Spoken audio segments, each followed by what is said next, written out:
রাস্তা দিয়ে হাঁটতে হাঁটতে একটি দোকানের সামনে দিয়ে যাচ্ছিলাম। বন্ধুরা, বিশ্বাস করবা না, দোকানের দিকে তাকিয়ে জাস্ট আমি অবাক হয়ে গেছি। পরে দোকানে ঢুকে দেখি এত সুন্দর একটা আয়না। মূলত বাইরে আমি আয়নাটা দেখেই ঢুকেছি। ঢুকে দেখি যে এত সুন্দর সুন্দর শোপিস এই দোকানটার মধ্যে, মানে যেইটা দেখি সেটাই আমার নিতে ইচ্ছা করে।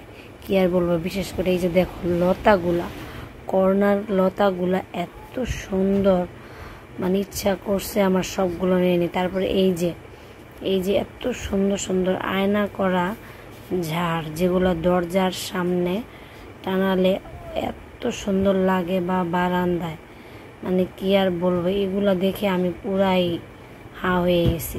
তো উপরে আরও কিছু আয়না ছিল, এই যে এগুলা, সেগুলো অনেক সুন্দর।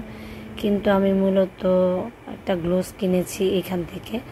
গ্লোভসটা অনেক সুন্দর, হালকা পিঙ্ক। এই গ্লোভসটা আমি পরে নিয়েছি। তো দোকানদার বলতেছে কোনটার কোন দাম দেখতেছি। তবে দামটা আমার কাছে খুব বেশি মনে হওয়াতে আমি আর তেমন কিছু নিলাম না, শুধু আমি গ্লোভসটাই নিলাম। আর সব কিছু ঘুরে ঘুরে দেখছিলাম। মানে এই যে এখানে কিছু ডল ছিল, এগুলোও বেশ অনেক সুন্দর, বাচ্চাদের ডল, খুব ভালো লাগলো।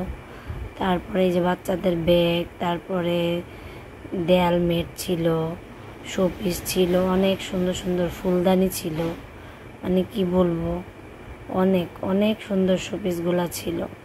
তারপরে হঠাৎ করে নিচে তাকিয়ে দেখি কাঁঠাল চাপা গাছ। ও মাই গড, এটা তো কাঁঠাল চাপা গাছ।